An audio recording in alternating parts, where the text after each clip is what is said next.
Assalamualaikum warahmatullahi wabarakatuh. Innal hamdalillah nahmaduhu wa nasta'inuhu wa nastaghfiruh wa na'udzu billahi min syururi anfusina wa min sayyiati a'malina.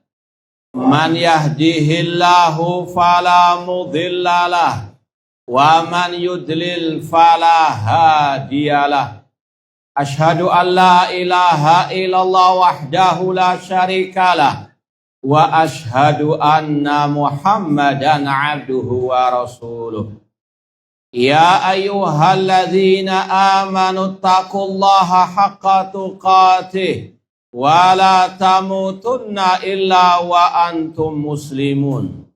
Ya ayyuhan nasu taqu rabbakum alladhi khalaqakum min nafsi wahidah wa khalaqa minha zawjaha wa batha minhuma rijalan katsiran wa nisaa'a wattaqullaha alladhi tasaaluna bihi wal arham innallaha kana 'alaikum raqibah.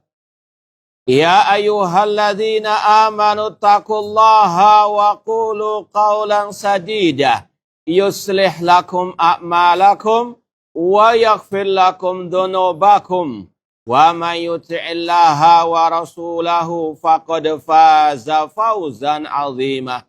Amma ba'd, fa inna asdaqal hadits kitabullah wa khairal hadi hadi Muhammadin sallallahu alaihi wasallam.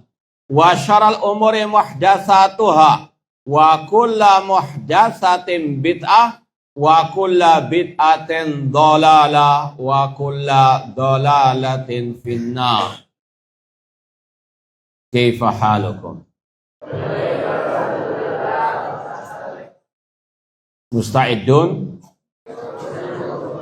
Musta'idun li ayyi syai'? Li dars aw lin naum? Taib, wafakan Allah wa iyyakum jami'an. Taib, alhamdulillah, segala puji bagi Allah Subhanahu wa taala yang mempertemukan kita kembali dalam kajian matan akidah para ulama as-salaf dari kitab Syarah Ushul I'tiqad Ahlussunnah wal Jamaah oleh Imam Al-Lalikai rahimahullah taala.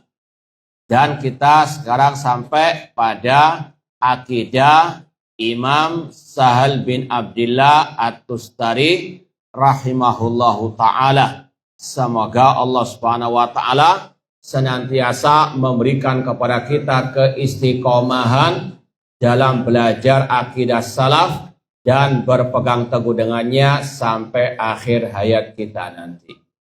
Kita ulangi dari awal lagi meskipun sudah kita sampaikan pada kajian terakhir sebelum libur panjang kemarin. Kata Imam Al-Lalikai rahimahullah, akhbarana Abu Abdillah Muhammad ibn Ibrahim ibn Muhammad ibn Harasta An-Najirami qira'atan alaih qala sami'tu Abul Qasim Abdul Jabbar ibn Syiram ibn Yazid Al-Abdi sahib Salih bin Abdillah yaqul sami'tu Sahla bin Abdillah yaqul.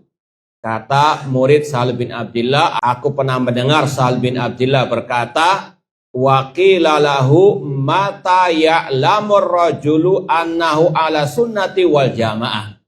Pernah Sahal bin Abdillah At-Tustari, ini sudah kita sampaikan juga biografi beliau secara ringkas.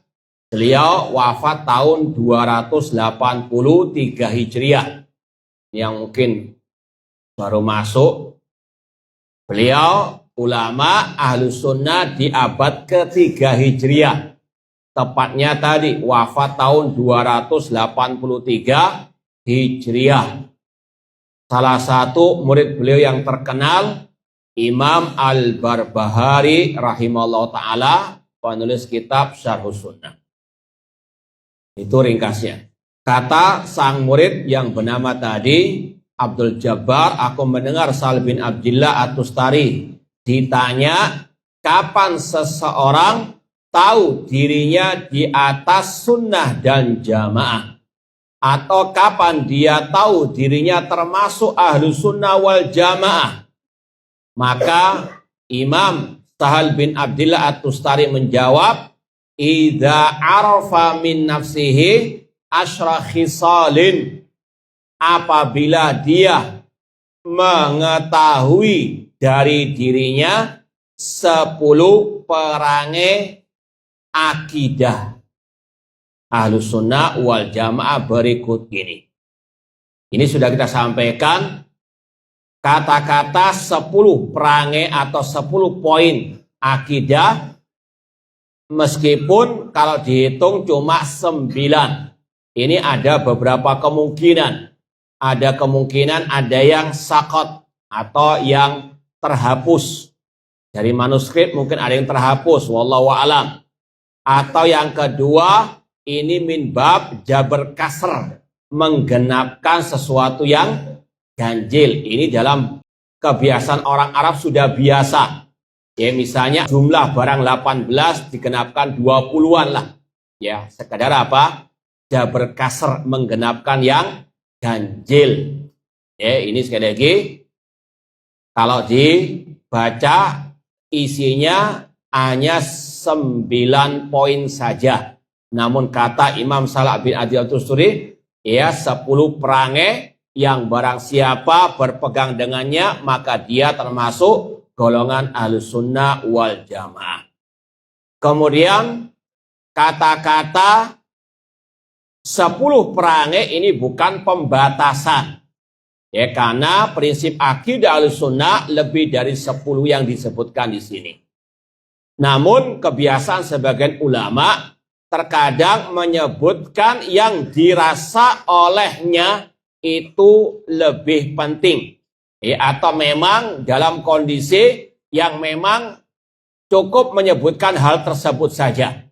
Sekali lagi, kata-kata orang itu dikatakan Ahlus Sunnah kalau berpegang dengan 10 hal ini bukan pembatas. Masih banyak usul sunnah yang lain. Ya, bisa dilihat dalam kitab Ushul Sunnah Imam Ahmad dan yang lainnya. Namun terkadang para ulama salaf menyebutkan beberapa poin akidah karena itu yang dirasa penting terutama di saat-saat ya itu. Ya, di kondisi mereka hidup. Contoh di sini kata sebagian para ulama tidak disebutkan masalah fitnah khalqil Quran, Al-Quran kalamullah bukan makhluk. Tidak disampaikan masalah tauhid asma wa sifat. Ya, karena mungkin dalam kondisi waktu itu yang lebih banyak difokuskan oleh para ulama pembahasan-pembahasan itu. Apalagi kalau mau diperinci lagi, kelompok-kelompok sesat yang dibantah oleh para ulama dalam kitab-kitab akidah itu kan nggak satu waktu mereka muncul. Ya, awal muncul Syiah Rafidhah dan Khawarij.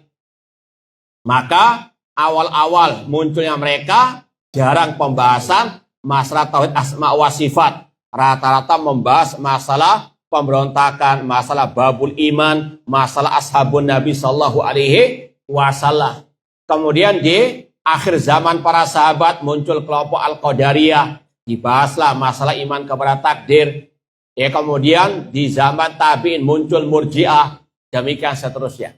Jadi sekali lagi, sebagian ulama hanya menyebut beberapa poin akidah itu yang mereka rasa penting, terutama di sikon mereka pada waktu itu. Wallahu ta'ala. Kemudian sudah kita bahas poin yang pertama pada kesempatan yang lalu, la yatrukul jama'atah, bahwasanya ciri Ahlus Sunnah, orang itu syaratnya menjadi Ahlus Sunnah yang pertama kata beliau tidak meninggalkan al-jama'ata. Ikhwani fillah wa akhwat rahimani wa rahimakumullah, sudah kita sampaikan makna tidak meninggalkan jamaah. Yang pertama makna al-jamaah adalah ma'ana alaihi wa ashabi, yaitu berpegang teguh dengan ajaran Rasul dan para sahabat Ar-Rasul sallallahu alaihi wasallam. Kalau orang itu manhajnya tidak di atas ajaran Rasul dan para sahabat, dia bukan Ahlus Sunnah. Dia termasuk golongan 72 kelompok yang sesat. Makanya para ulama ketika membahas 72 kelompok yang sesat, tentunya ini keluar dari golongan Ahlus Sunnah wal Jamaah. Tadi kelompok Jahmiyah, Mu'tazilah, Khawarij, Syiah, Rafidhah, Al-Qadariyah, Murji'ah. Ini yang kelompok-kelompok terdahulu. Kalau yang sekarang, siapa? 72 kelompok yang sesat, yang bukan Ahlus Sunnah, diantaranya kelompok Ikhwanul Muslimin, kelompok Jamaah Tabligh, kelompok Hizbut Tahrir, kelompok As-Sururiyah. Ini yang kontemporer. Ya, mereka semuanya tidak di atas ma'ana alaihi wa ashabi. Itu utama dalam bab al-aqidah. Tidak ada ihtimam, tidak ada perhatian mereka. Fokus dakwah mereka kepada al-aqidah. Bahkan mereka menyimpang juga dari al-aqidah. Maka mereka bukan Ahlus Sunnah wal Jamaah, karena mereka yatrukunal jamaah, yaitu jamaah yang dimaksud ma'ana alaihi wa ashabi, tidak mengikuti ajaran Rasul dan para sahabat Rasul sallallahu alaihi wasallam. Kemudian jamaah yang kedua adalah jama'atu imamin muslimin, yang tidak berpegang dengan jamaah pemimpin kaum muslimin. Entah dia meyakini pemimpin ini tidak sah memimpin kaum muslimin, padahal dia seorang muslim, misalnya presiden ya muslim dianggap bukan walil amr. Ini berarti meninggalkan al-jamaah. Rasul mengatakan man tarakal jama'ata shibran famata mata mitatan jahiliyah. Barang siapa yang meninggalkan al-jamaah sejengkal saja, maka dia mati dalam keadaan jahiliyah, yaitu jamaah pemimpin kaum muslimin. Dan dua-duanya kalau ditinggalkan, orang itu bukan termasuk Ahlus Sunnah wal Jamaah. Ya, sekali lagi ini yang harus betul-betul dipahami. Ini yang sudah kita lewati dalam kajian terakhir kita dulu. Kemudian yang kedua, wala yasubbu ashaban nabi sallallahu alaihi wasallam.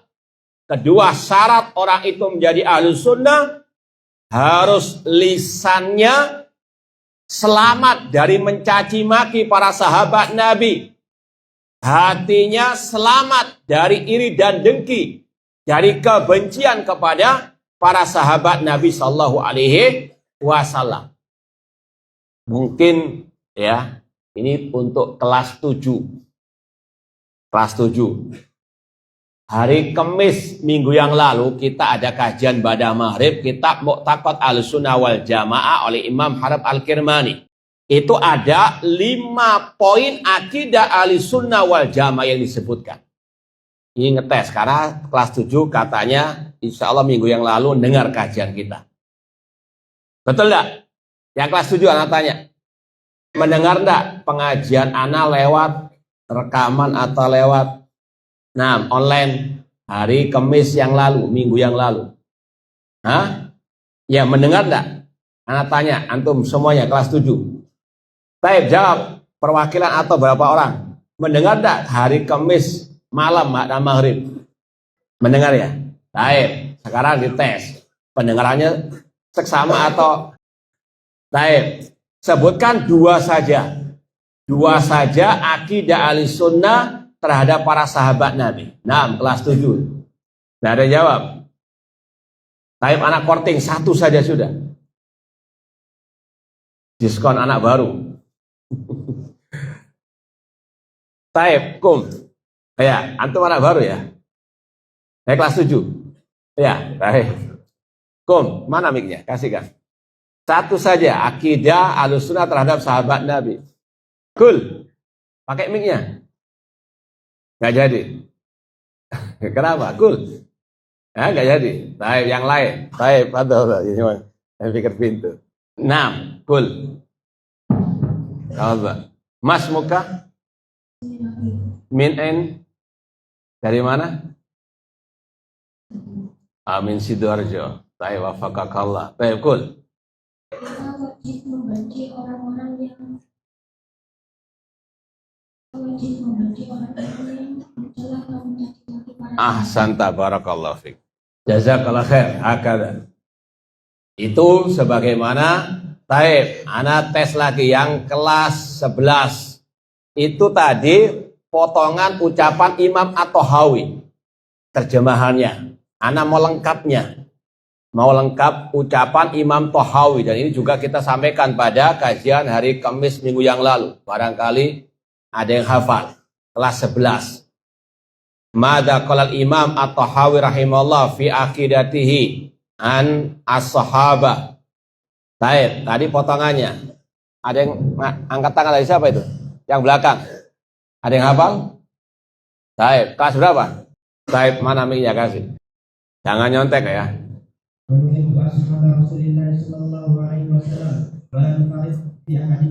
Wala nufarrid fi hubbi ahadin minhum.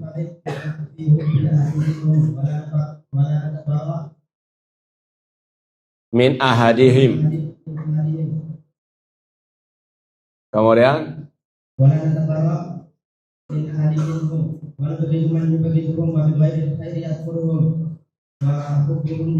wala nadkurum illa bi khairin illa wa hubbuhum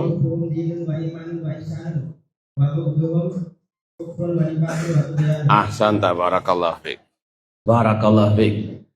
Baik, tata sabaku fi hifzi aqwalis salaf. Nahnu nadda'i muttabi'i as-salaf.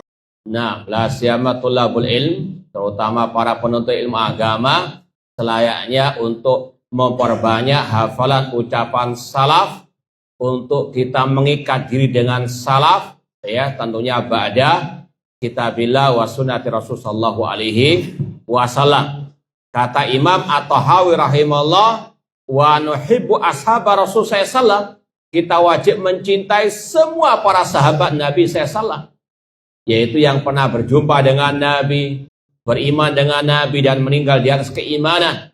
Itu wajib untuk kita mencintai mereka. Kemudian wala nufritu fi hubbi ahadihim. Kita tidak boleh berlebih-lebihan dalam mencintai seorang pun dari para sahabat Rasul. Tidak boleh sampai mensejajarkannya dengan Nabi. Tidak boleh sampai mensejajarkannya bahkan dengan Allah, na'udzubillah min dzalik. Sebagaimana Syiah Rafidah, mereka menuhankan Ali, menuhankan Al-Husain. Itu sikap hulu ekstrimnya kelompok Syiah Rafidah terhadap Ali bin Abi Thalib dan keluarga beliau. Kemudian tidak boleh kita natabarra min ahadihim. Tidak boleh kita berlepas diri juga dari mereka. Pertengahan, mencintai tapi tidak berlebih-lebihan. Kemudian tadi, wa nubghidu man yubghiduhum wa bighir khair yadhkuruhum. Kita wajib membenci yang membenci para sahabat Rasul. Wajib kita mencela para pembenci sahabat Nabi. Di antaranya Syiah Rafidah. Ya, wajib setiap muslim, apalagi ahli sunnah, wajib membenci Syiah Rafidah qatalahumullah. Meskipun kemarin diberitakan mereka perang dengan Yahudi, ini sama saja, sama-sama kufar. Wajib membenci Syiah Rafidah karena mereka membenci para sahabat Nabi. Ditambah lagi dengan akidah-akidah syirik mereka. Mereka penuhan Husain. Mereka punya slogan ya Husain, ya Husain. Istighosah kepada Al-Husain. Ini syiriknya mereka kepada Allah Subhanahu wa taala. Demikian pula mereka melecehkan Al-Qur'an, mengatakan Al-Qur'an sudah tidak murni lagi sekarang. Ini sekali lagi kufurnya mereka. Maka wajib berlepas diri membenci Syiah Rafidah di mana saja dan kapan saja. Kemudian kata Imam At-Tahawi, wala nadhkurum illa bi khair. Kita tidak menyebut para sahabat kecuali dengan kebaikan. Hubbuhum dinun wa imanun wa ihsan. Mencintai para sahabat bentuk keimanan, bentuk menjalankan agama Islam dan bentuk kebaikan. Sebaliknya wa bughdhuhum kufrun wa nifakun wa tughyanun.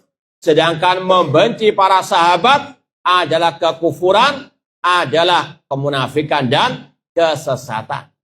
Ya, maka Syiah Rafidhah, mereka kafir, mereka munafikun, mereka ya ahlul bidah. Sebagaimana Imam Malik, kata Imam Ibnu Katsir, mengkafirkan Syiah Rafidhah karena mereka mencaci maki para sahabat Nabi Shallallahu Alaihi Wasallam. Ini yang harus betul-betul ditanamkan kepada kaum muslimin. Syiah Rafidhah, mereka musuh para sahabat Nabi, musuh Islam dan kaum muslimin. Ya, kalau mereka sekarang diberitakan memerangi Yahudi, pura-pura mereka menolong kaum muslimin di Palestina, ini taqiyah mereka, ini kemunafikan mereka. Hati-hati dengan haulail munafikin. Humul aduwwu fahdharhum. Kata Allah, mereka adalah musuh kalian, maka waspadalah, berhati-hatilah. Sekali lagi, wajib kita membela para sahabat, membenci yang membenci para sahabat Nabi Sallallahu Alaihi Wasallam. Dikatakan tadi, wala yasubbu ashaban Nabi SAW, ciri Ahlus Sunnah tidak membenci, tidak mencaci maki para sahabat Nabi. Bahkan satu sahabat Nabi pun tidak boleh dicela, tidak boleh dicaci maki. Satu dicela, dicaci maki, dia bukan Ahlus Sunnah. Baik, tes. Yang kelas 10. Angkat tangan dulu. Baru ada pertanyaannya. Masih kaitan dengan hukum mencaci maki sahabat Nabi. Nah, hukum. Mana mic-nya? Agak mendekat ke pintu. Biar kelihatan. Taib, sebutkan Udhkur qaulal imami Ahmad fi man yantaqisu ahadan min ashabin Nabi sallallahu alaihi wasallam. Sebutkan ucapan Imam Ahmad dalam kitab beliau Ushulus Sunnah tentang hukum orang yang mencela seorang dari sahabat Nabi. Kalau sebelumnya belum hafal, nggak mungkin bisa hafal. Taib, wala jazakallah khair. Taib, ada yang hafal? Kelas 10. Tidak ada. Kelas 9. Tidak ada juga.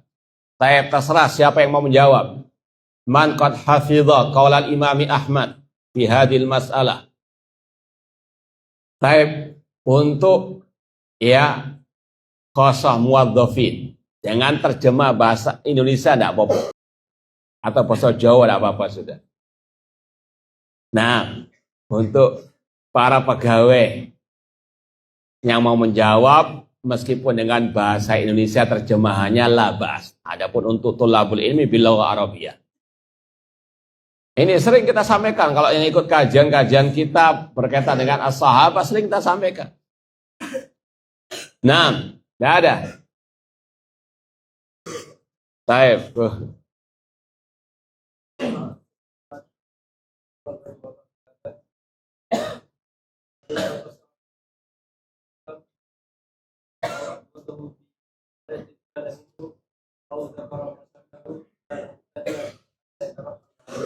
Baik, jazakallah khair, Masya Allah. Barakallahu fikum. Imam Ahmad rahimahullah mengatakan dalam akhir-akhir kitab Ushulus Sunnah, wa man intaqasa ahadan min ashabi Rasul sallallahu au abghadahu bihadatsin kana minhu au dzakara masawi'ahu kana mubtadi'an hatta yataraham ala jami'ihim.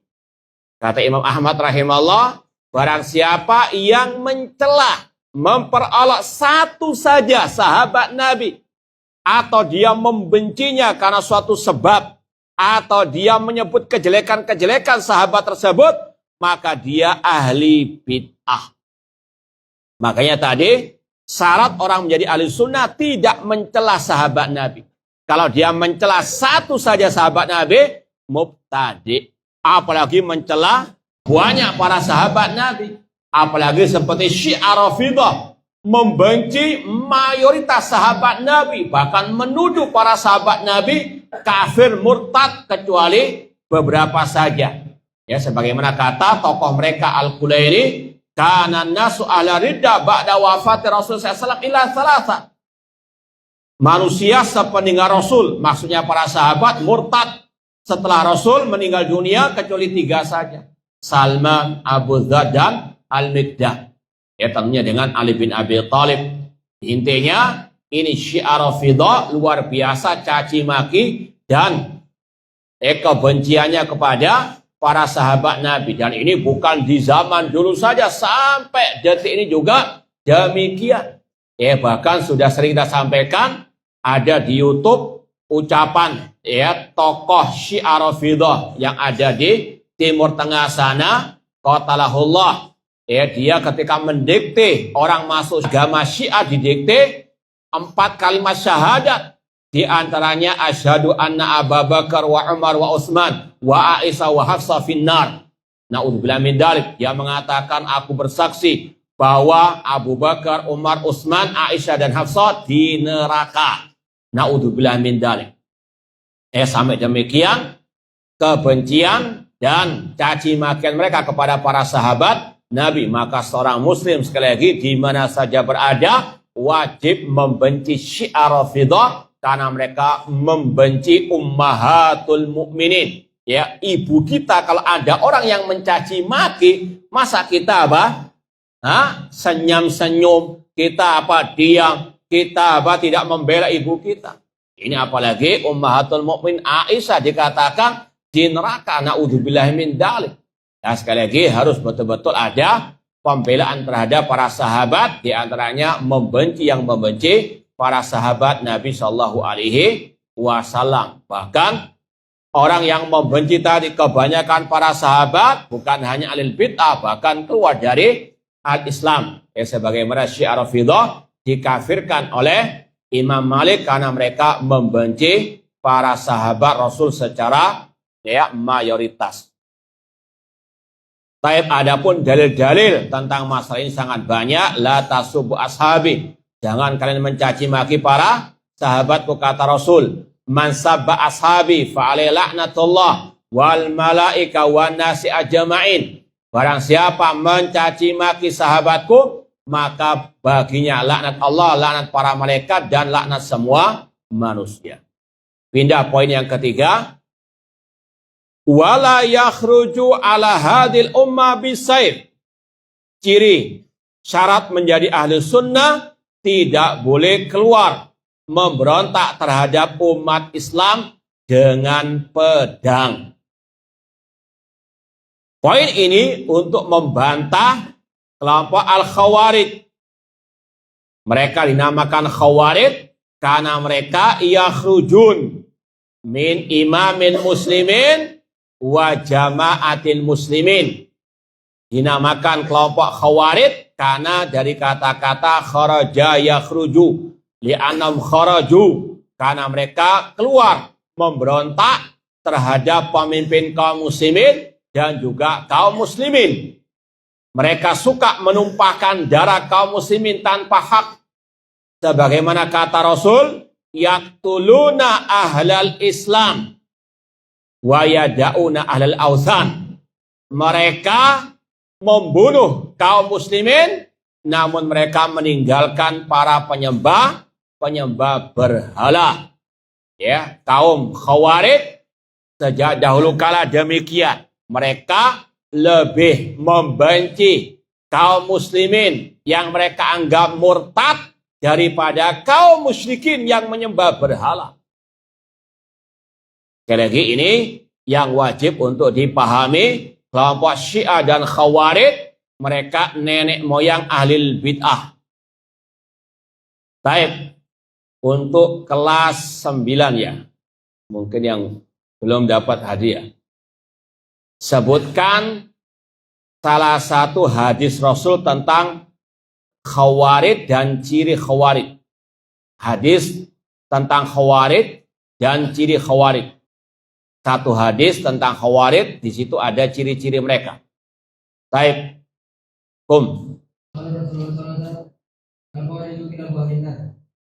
Mana ciri-cirinya? Ada wa'id lil Khawarij. Ada lagi yang dihafal enggak? Nggak ada. Taib, kita mau cari yang lebih. Kalau nggak ada, anak kasih ini. Kalau ada yang lebih. Nah, betul jawabannya, ma'asalamah. Taib, yang lain dulu. Pertanyaannya, sebutkan hadis tentang khawarij. Di situ ada ciri-ciri khawarij. Kalau tadi tentang khawarij cuma hanya berkaitan dengan al-wa'id, ancaman bagi khawarij di hari kiamat. Fahimtum soal? Fahmus soal nisful jawab. Nah, yang kelas 9 khususnya. Ada yang hafal hadis tentang khawarij?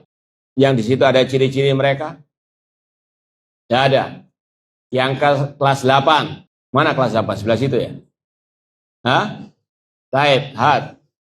Tidak ada. Kelas 7 barangkali ada. Hah? Tidak ada.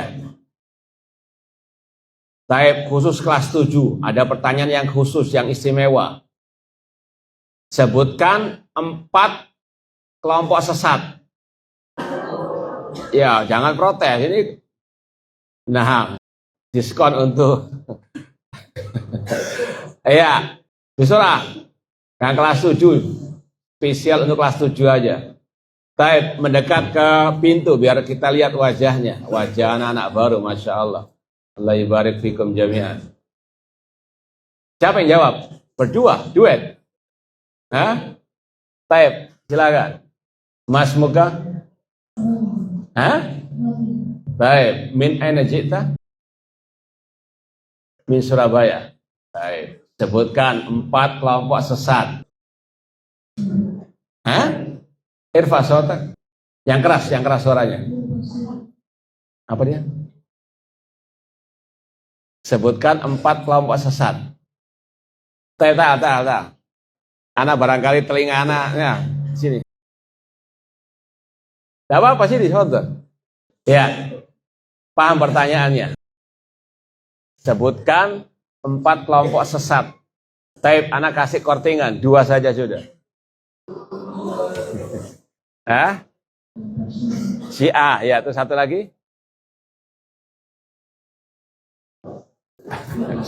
Hah? Kelompok syirik, iya sudah. Saya jazakallah ya Allah, apakah kalah? Baik. Wala tahasadu. Baik. Ya biar lebih semangat mereka. Saya jazakumullah khair. Kalau antum kan sudah luar biasa, Masya Allah. Ala kulli, ya cuma sekedar ya mengantuk saja. Kelompok sesat sudah kita sampaikan tadi, Syiah, Rafidah, Khawarij, Murji'ah, Qadariyah, Al-Jahmiyah. Kemudian yang kontemporer tadi, Ikhwan Muslimin, kelompok Jamaah Tabligh, As-Sururi, dan seterusnya. Adapun pembahasan yang ketiga, ini membantah kelompok Khawarij bahwasanya Khawarij bukan Ahlus Sunnah karena mereka keluar dari pemimpin kaum muslimin dan mereka senantiasa memberontak kepada pemimpin kaum muslimin dan juga kaum muslimin secara umum. Dan Rasul telah menyebutkan dalam banyak riwayat, di dalam Sahih Bukhari, sayakhruju qaumun fi akhir zaman ahdatsul asnan sufahaul ahlam.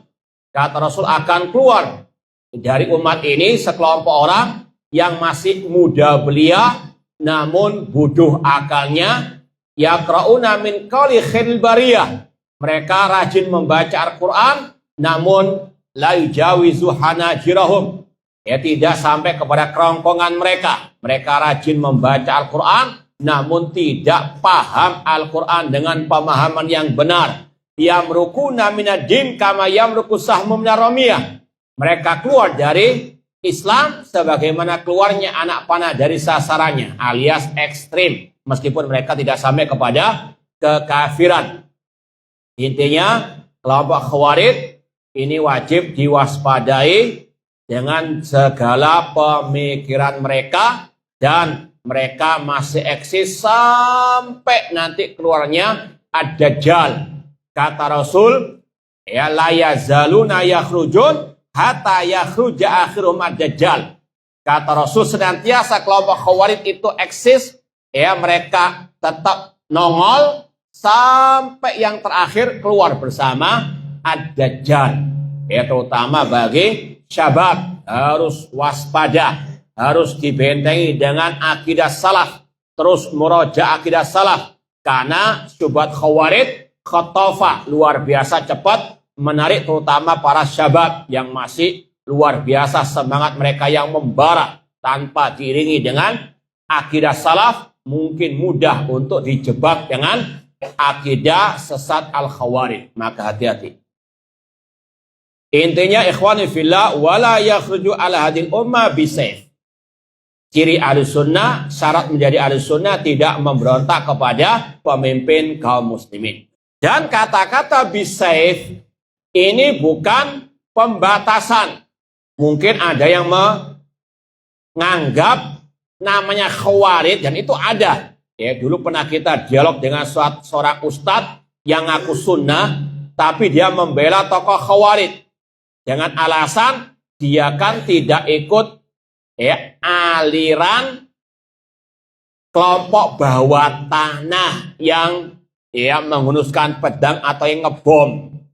Maka kita sampaikan memberontak ada dua macam. Memberontak dengan pemikiran, meskipun nggak pegang pedang, meskipun nggak ikut terjun ke medan pemberontakan dengan senjata, tapi cuma berpendapat boleh memberontak, maka itu namanya khawarij. Taib, ini yang tadi yang tadi itu, anak kasih tesan tuh, Taib, siapa yang berani? Anak tanya berkaitan dengan ini. Simpel pertanyaannya. Terserah. Yang kelas 12, 11, 10. Yang siap angkat tangan. Nah, yang tadi sudah luar biasa nih, berani. Maju ke depan luar biasa. Antum ini yang sudah kelas lama. Nah, siapa yang Mustahib? Oh, minum atau angkat? Terserah, mulai kelas 8, 9, 10, 11, 12 yang siap menjawab angkat tangan dulu. Terutama yang lama-lama. Karena ini sekedar murojaah matan akidah yang lama. Said, Taib. Sebutkan salah satu ucapan ulama yang sudah kita lewati dalam matan-matan akidah yang mirip dengan kata-kata ini. Ucapan siapa dan apa ucapannya?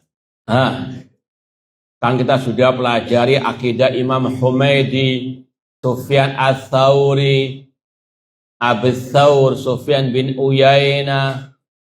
Ini tolong disebut salah satu ucapan ulama yang sudah kita lewati dalam kajian silsilah akidah salaf ini.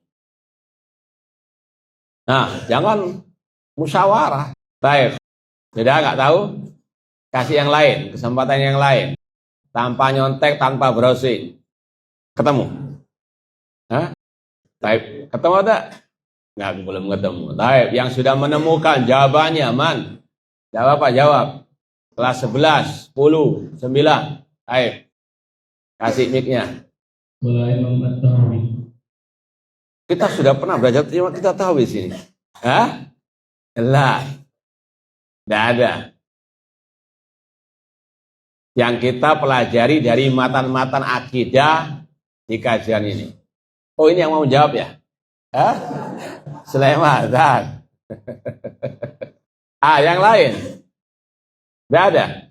Nah, min babin murajaah. Dulu ada yang pernah seorang hafalan matangnya itu. Sudah lupa lagi. Taib, mempersingkat waktu, anak yang jawab. Boleh enggak? Taib, qaulul Imam al-Bukhari.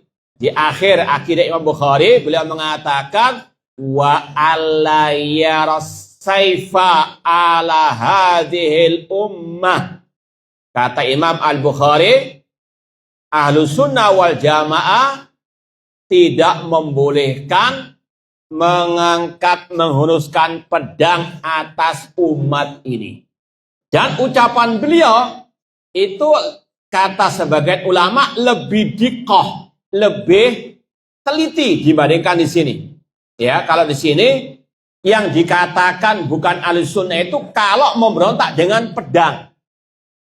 Yang sudah terjun ke medan apa? Pemberontakan. Itu baru dinamakan Khawarij, bukan Ahlus Sunnah. Tapi Imam Bukhari mengatakan wa alla yarsaif. Sekedar dia punya pendapat boleh memberontak, sudah bukan Ahlus Sunnah. Paham? Wa alla yara. Ya, sekedar berpendapat saja, kalau dia membolehkan kudeta dengan pedang, sudah bukan Ahlus Sunnah. Paham dong? Intinya dua-duanya nggak salah. Cuma ungkapan redaksinya Imam Bukhari lebih teliti.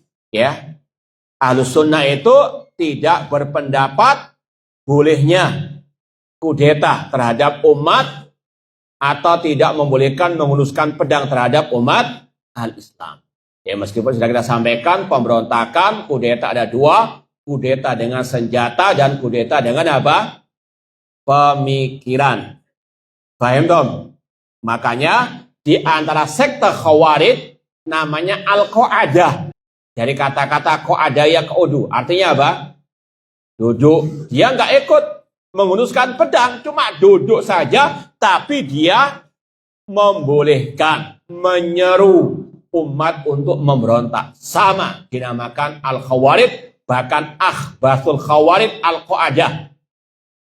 Kelompok Khawarij yang paling jahat, kelompok Khawarij Al-Qa'adah yang tidak ikut menghunuskan pedang, tapi sekedar berpendapat bolehnya kudeta. Baik, ma'asal muslimin, ikhwani fillah wa akhwati rahimani wa rahimakumullah. Yang keempat, wala yukadzibu bil qadari. Ciri Ahlus Sunnah, syarat menjadi Ahlus Sunnah, tidak mendustakan takdir.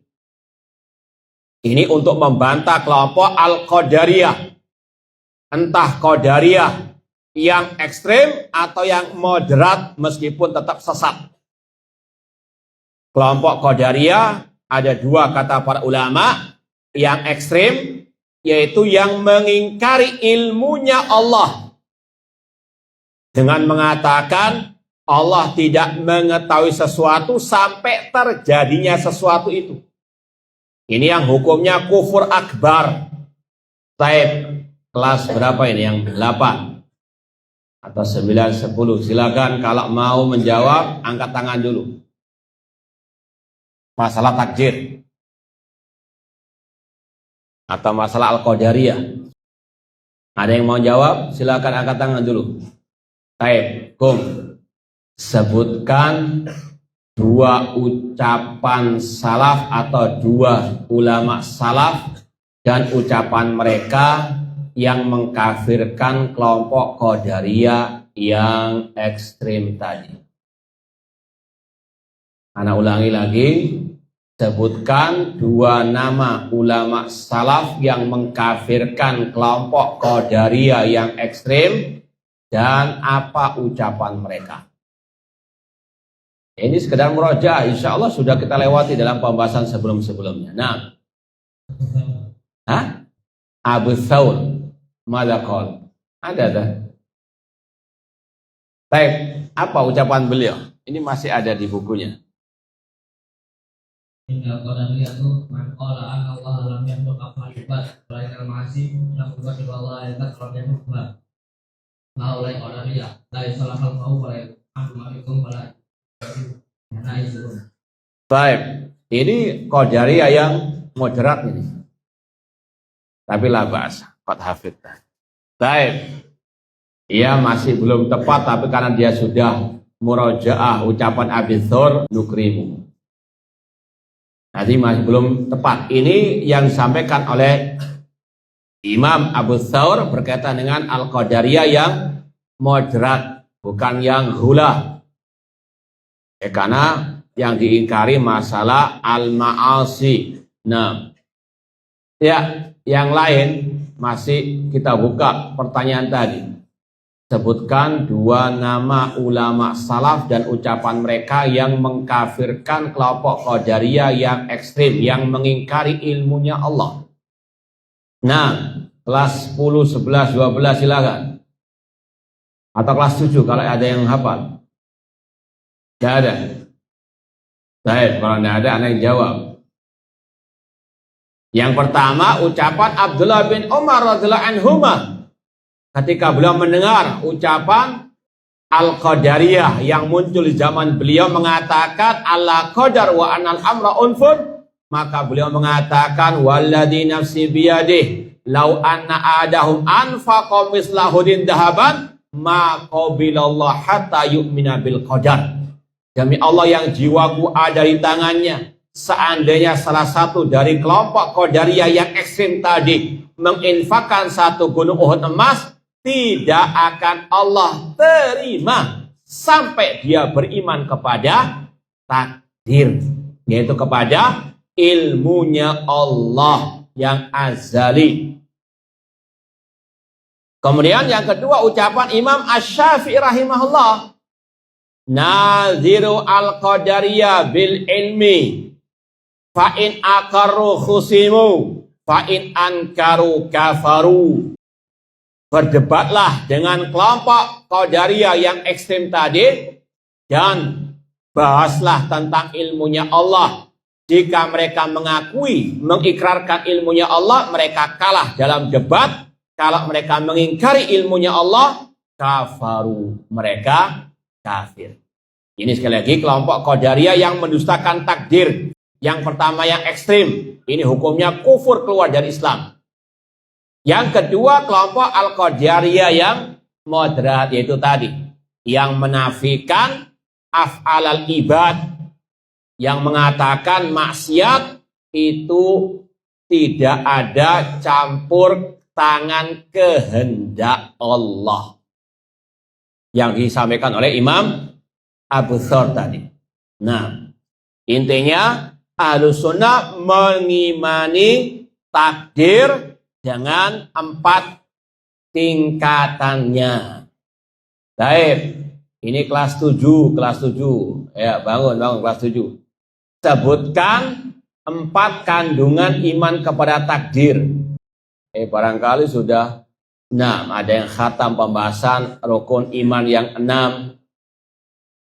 Nah, singkat saja, poin-poinnya saja, 4 poin kandungan iman kepada takdir apa saja. Nah, untuk kelas 7 spesial ini. Nah, ada yang jawab enggak? Enggak ada yang siap. Anak korting 1 sudah, 3 poin saja. Anak korting 1 poin, jadi 3. Tidak ada juga. Hah?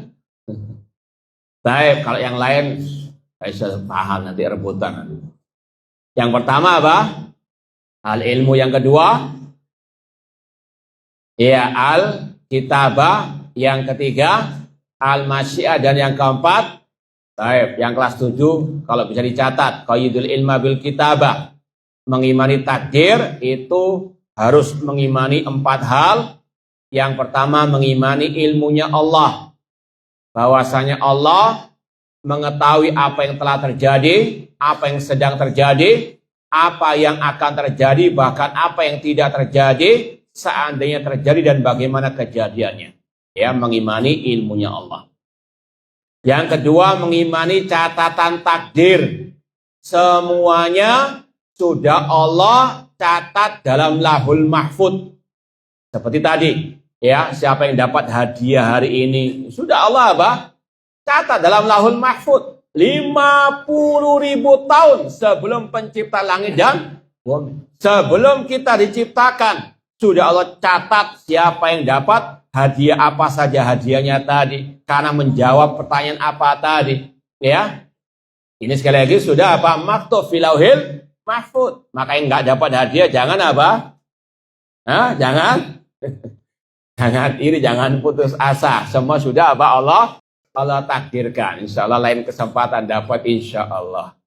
Baik. Kemudian yang ketiga, mengimani masyiatullah, kehendak Allah. Semua yang terjadi dengan kehendak Allah.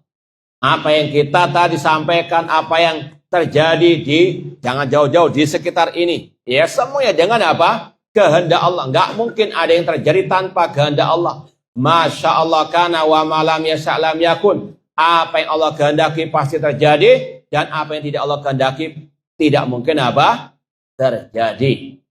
Kemudian juga Masya Allah kana wa malam yasha' lam yakun. Apa yang Allah kehendaki pasti terjadi, dan apa yang tidak Allah kehendaki tidak mungkin terjadi. Yang keempat, mengimani al-khalq. Semua ini adalah makhluk ciptaan Allah. Allah khaliqu kulli syai'. Allah pencipta segala sesuatu. Baik, kalau mau diperinci panjang, cuma ini ya singkat-singkatnya saja dan sekedar murojaah. Yang kelima, wala yashukku fil iman. Ciri ahlus sunnah, syarat menjadi ahlus sunnah tidak ragu tentang keimanan. Maksudnya aslul iman. Tidak ragu akan pondasi dasar keimanannya. Kalau kita kembali kepada mustalah al-iman, ada namanya kamalul iman, ada aslul iman.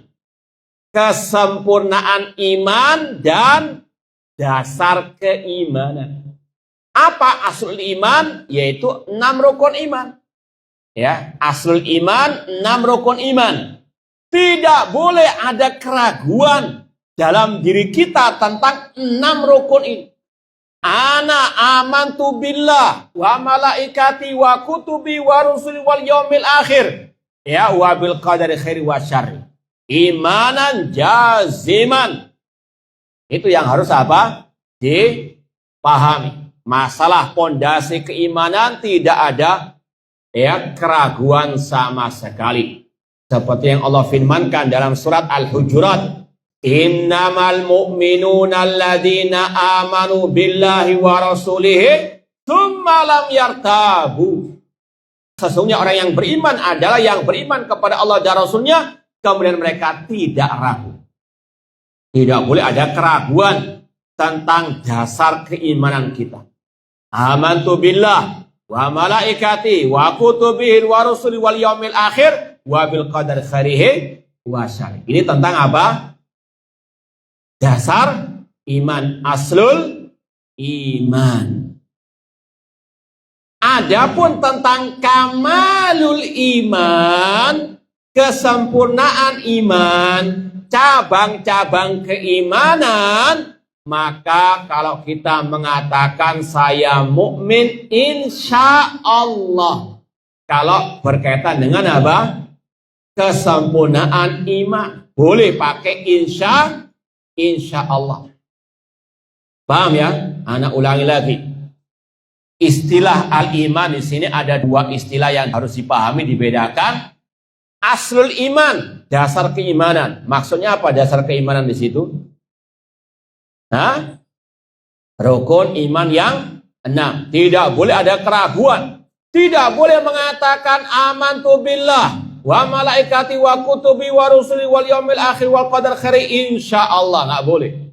Bang, dalam masalah aslul iman nggak boleh pakai insya Allah. Paham? Tapi kalau berkaitan dengan kesempurnaan iman, Rasul mengatakan al-iman bid'un wa sab'una syu'bah. Iman memiliki 60 atau 70 lebih cabangnya. Iman itu banyak cabangnya. Mulai dari la ilaha illallah sampai menyingkirkan gangguan dari jalan. Di situ ada sholat, puasa, zakat, birrul walidain, silaturrahim, ada sedekah, ada umroh, ada ya yang lain-lainnya. Ya, kita harus merasa kita belum sempurna keimanan kita dalam arti kamalul iman. Tidak boleh kita merasa sudah sempurna iman kita. Tapi di sini ada nggak yang merasa iman anak sudah sempurna, Ustaz? Ada nggak? Kita kasih hadiah. Yang merasa imannya sudah sempurna angkat tangan. Ada nggak? Tidak ada. Alhamdulillah. Hakada, masalah kesempurnaan iman harus ada apa? Ya, kata-kata insya Allah. Saya mukmin insya Allah, maksudnya saya tidak ya meyakini diri saya sempurna apa? imannya. Makanya kata-kata saya mukmin insya Allah itu dari sisi kamalul iman. Paham tuh? Ya, Ahlussunnah tidak ragu dengan keimanannya. Keimanan maksudnya di sini apa? Aslul iman. Ini kalau dibahas panjang ya tentang masalah al-istisna fil iman. Dan sudah pernah kita sampaikan dahulu ada 3 kelompok dalam masalah tentang masalah hukum mengatakan saya mukmin insya Allah. Ada embel-embel insya Allah. Ada yang mengatakan wajib, ya, yaitu kelompok al-Asy'ariyah. Kelompok Asy'ariyah mengatakan wajib mengatakan saya mukmin harus pakai insya Allah, ya. Bahkan lebih dari itu, ya, ada dari golongan mereka mengatakan lebih ekstrem lagi. Ini HP insya Allah, ini botol insya Allah, ini tisu semuanya pakai apa? Ini keekstreman mereka dengan alasan karena Allah kan yang maha kuasa. Kalau tiba-tiba tisu dirubah jadi fulus, paham? Ini ya halusinasinya mereka demikian. Ya, padahal sekali lagi tidak ada ulama salaf yang mengatakan demikian. Itu yang lebay, paham? Yang ekstrem kanan mewajibkan mengatakan insya Allah. Lawannya kelompok Murji'ah mengatakan haram mengatakan insya Allah setelah mukmin. Tidak boleh mengatakan saya mukmin insya Allah. Harus paten mukmin sudah. Bahkan mengatakan sempurna imannya. Yakin sudah. Ini ekstrem kiri. Intinya dua-duanya yang mengharamkan, yang mewajibkan sama-sama sesat. Bahkan kelompok Murji'ah yang mengharamkan mengatakan saya mukmin insya Allah menuduh Ahlussunnah syukakah. Kelompok yang meragukan keimanannya. Padahal Ahlussunnah tidak ragu tentang pondasi dasar keimanan. Adapun masalah kesempurnaan iman, Allah berfirman, "Fala tuzakku anfusakum." Jangan kalian merasa sudah sempurna, suci keimanannya. Taib. Dan poin yang keenam, wala yumari fiddin. Ciri Ahlussunnah tidak berdebat dalam urusan agama. Ini ada beberapa maknanya kata para ulama. Yang pertama, orang muslimah apalagi Ahlussunnah, apalagi salafi, sami'na wa ata'na kepada qala Allah, qala Rasul sallallahu alaihi wasallam. Innama qaulal mu'minin idza du'u ilallahi wa rasul yahkuma bainahum an yaqulu sami'na wa ata'na. Sesungguhnya ucapan orang mukmin apabila diseru kepada Allah dan Rasulnya, kepada hukum Allah, kepada hukum Rasulnya, mereka hanya mengatakan sami'na wa ata'na. Contoh misalnya, apalagi bagi santri tulab, meskipun yang masih baru, diperintahkan untuk sholat berjamaah di masjid. Maka apa? Ketika dia tahu ini perintah Allah, wa aqimus shalah wa atuz zakah warka'u ma'rakiin, langsung sami'na wa ata'na. Enggak ngeyel, enggak mendebat. Kan kalau di kampung saya tuh enggak ada orang sholat berjamaah, Ustaz. Misalnya, enggak usah debat, enggak boleh berdebat. Karena apa? Ayatnya jelas, hadisnya juga jelas. Demikian pula misalnya bagi akhwat perempuan wajib berjilbab, menutup semua auratnya. Maka apa? Cukup mengatakan sami'na wa ata'na. Ini yang pertama, Ahlussunnah sami'na wa ata'na. Kemudian makna yang kedua dari wala yumari fiddin, yaitu tidak debat kusir dalam agama.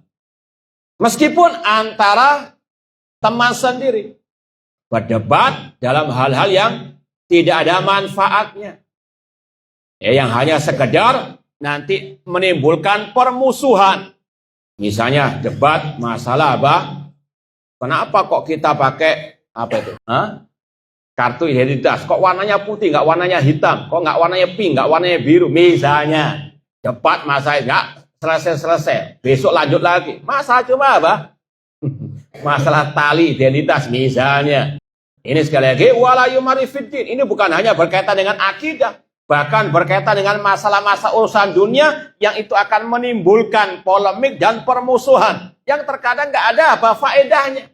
Wala yumari fiddin min husni islami mar'i tarkuhu ma la ya'ni. Di antara kebaikan Islam seseorang meninggalkan yang nggak bermanfaat.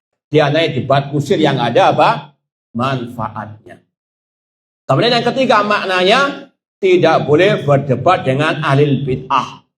Ya, wala yumari fiddin, terutama berdebat dengan ahli bid'ah. Dan ini yang juga banyak disampaikan oleh para ulama dalam kitab-kitab akidah. Ahlul bid'ah itu wajib dijauhi. Tidak bermajlis dengan mereka, tidak berdebat dialog dengan mereka, kecuali dengan syarat-syarat tertentu. Dalam kondisi memang darurat, kemudian yang berdebat adalah para ulama yang memang sudah layak untuk berdebat dan maslahatnya insya Allah lebih banyak daripada madaratnya, ini beda lagi. Cuma secara asal tidak boleh berdebat dengan ahli bid'ah baik di dunia maya ataupun di dunia nyata, kecuali tadi ahlinya, kecuali yang memang ada banyak maslahatnya, sedikit madaratnya. Wallahu ta'ala alam. Ini yang mungkin bisa kita sampaikan. Insya Allah masih ada 3 poin lagi, dan barangkali untuk persiapan yang selanjutnya insya Allah kita lanjutkan akidahnya Imam Ibnu Jarir At-Tabari. Itu juga masih ada di Syarah Ushul I'tiqad Ahlussunnah wal Jamaah, akidah Ibnu Jarir At-Tabari. Nah, ini kalau ada yang mau tanya tafadhalu. Ini panjang lebar pertanyaannya, cuma poinnya 1, yaitu tentang dakwah tauhid. Ada seorang ustadz yang ketika ditanya tentang dakwah tauhid, dia mengatakan sudah banyak dai yang mengajarkan tauhid, maka tidak apa-apa yang lainnya selain dakwah at-tauhid. Ini yang perlu untuk kita luruskan. Kadang ini berkaitan dengan kalimatu haqqin urida bihal batil. Ucapan yang hak namun di belakangnya ada kebatilan, dan ini yang paling banyak sekali. Ada yang mengatakan nggak selalu mengajar tauhid dengan kitab tauhid, padahal tujuannya untuk membela orang-orang yang menggembosi dakwah at-tauhid. Kita katakan alhamdulillah kalau dai-dai banyak mengajar tauhid, tapi juga banyak kesyirikan yang menyebar di tengah masyarakat. Meskipun sekali lagi banyak dai yang mengajar tauhid, tapi kalau mau diprosentase sangat sedikit dibandingkan apa? Kesyirikan yang menyebar dibandingkan dai yang menyeru kepada apa? Kesyirikan. Gak cukup hanya mengandalkan si fulan dan Allah. Itu yang pertama.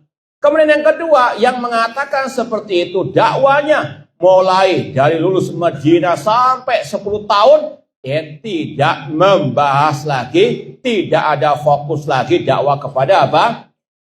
At-tauhid. Maka sekali lagi tetap harus betul-betul dipahami dakwah tauhid, prioritas dakwah para nabi, para rasul, itu ciri khas dakwah as-salafiyah. Dan dengan munculnya orang-orang yang punya pemikiran seperti ini, sudah sering kita sampaikan, sekarang ini kalau mau disensus, contoh, daurah, tabligh akbar, kajian bahkan di mana? Lapangan sepak bola, di hotel-hotel, jarang disampaikan masalah apa?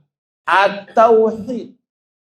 Prioritas dakwah mereka urusan rumah tangga, urusan keharmonisan rumah tangga, masalah sakinah mawaddah warahmah. Tidak ada lagi sudah menyentuh apa? Dakwah tauhid. Ini beda dengan sekali lagi ciri khas dakwah as-salafiyah yang kental dengan pembahasan akidah Ahlussunnah wal Jamaah. Ini sekali lagi yang harus diluruskan, dan juga pernah kita membantah oknum-oknum yang seperti ini dalam kitab kita atau buku kita, Menyelami Samudra Kalimat at-Tauhid. Kadang halus ucapannya, tapi isinya racun. Ingin untuk mengatakan jangan sering-sering dakwah tauhid, apalagi bahas syirik, karena itu akan apa? mecah belah umat. Bahkan sebagian mereka meskipun mengaku Ahlus Sunnah, mengaku dai salafi, tapi pemikirannya haroki. Ya, ada pernah yang menulis umat Islam sekarang itu kayak diilustrasikan tinggal di rumah yang rapuh, yang hampir roboh.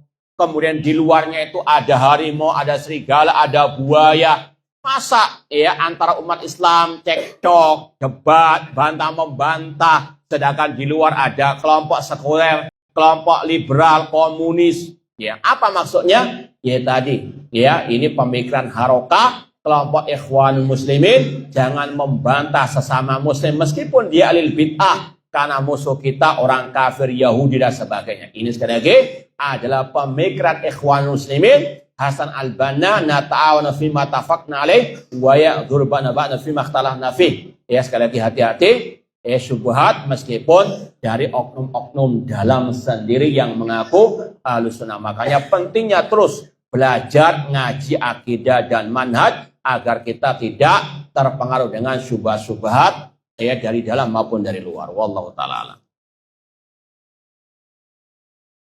Apakah orang yang mencela salah seorang sahabat termasuk perbuatan kufur dengan dalil ayat terakhir dari surat Muhammad?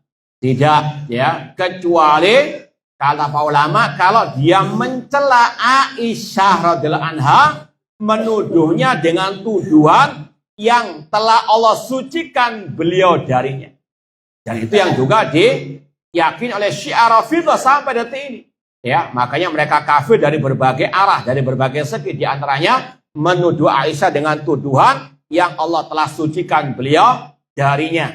Ini kalau mencela Aisyah, menuduhnya dengan tuduhan-tuduhan yang sudah Allah sucikan beliau di dalam Al-Quran. Ini sudah apa? Kafir keluar dari Islam. Adapun mencela misalnya Muawiyah, mencela sahabat Abu Hurairah misalnya, maka orang itu mubtadi meskipun tidak sampai keluar dari apa? Tapi tetap wajib dibenci, dimusuhi. Contoh, Sayyid Qutb, tokohnya kelompok Ikhwan Muslimin, dia mencela Muawiyah bin Abi Sufyan misalnya.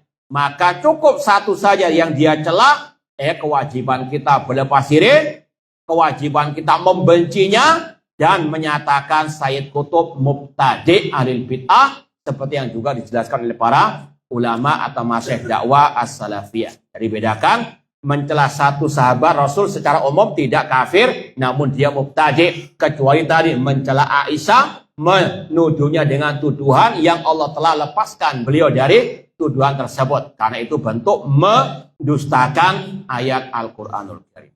Wallahu ta'ala alam. Adapun tadi yang dikatakan kufur kalau membenci mayoritas para sahabat, bahkan mengeluarkannya dari Islam. Apa definisi atau penjelasan orang munafik dari Ahlus Sunnah? Maksudnya gimana ini? Kalau yang dimaksud munafik yaitu jelas, ya, munafik orang yang menampakkan keislaman, menyembunyikan apa? Kemunafikan, kekufuran. Ya, contohnya tadi kelompok Syiah Rafidhah, mereka orang-orang munafikun menampakkan Islam, membela Islam katanya, tapi akidahnya melecehkan Islam, bahkan melecehkan tadi Al-Qur'anul Karim. Itu yang disebut dengan al-munafiqun. Wallahu ta'ala alam. Mal murad min mata mitatan jahiliyah. Rasul mengatakan tadi, man faraqal jama'ata shibran famata mata mitatan jahiliyah. Barang siapa yang memisahkan diri dari jamaah pemimpin kaum muslimin sejengkal saja, maka kalau dia mati dalam keadaan jahiliyah. Kata ulama, mata alal kabirah, meninggal di atas dosa besar. Kalau orang itu misalnya mengatakan presiden kita sekarang ini, ya RI 1 kita sekarang ini bukan waliul amr, maka kalau dia mati dalam keadaan jahiliyah, yaitu menanggung dosa besar. Kata Rasul, ya, man mata walaysa fi unuki bai'ah mata mitatan jahiliyah. Barang siapa mati di lehernya tidak ada baiat terhadap pemimpin kaum muslimin, maka dia mati dalam keadaan jahiliyah, yaitu di atas dosa besar. Ya, dia tidak kafir, tidak murtad, namun mubtadi. Baik, yakfi jazakallah khair, barakallahu fiik. Yang lain insyaallah fi fursa ukhra. Ini yang mungkin bisa kita sampaikan, kurang lebihnya mohon maaf. Wa jazakumullah khairan. Aqulu qouli hadza wa akhiru da'wana anil hamdulillahi rabbil alamin. Wassalamualaikum warahmatullahi wabarakatuh.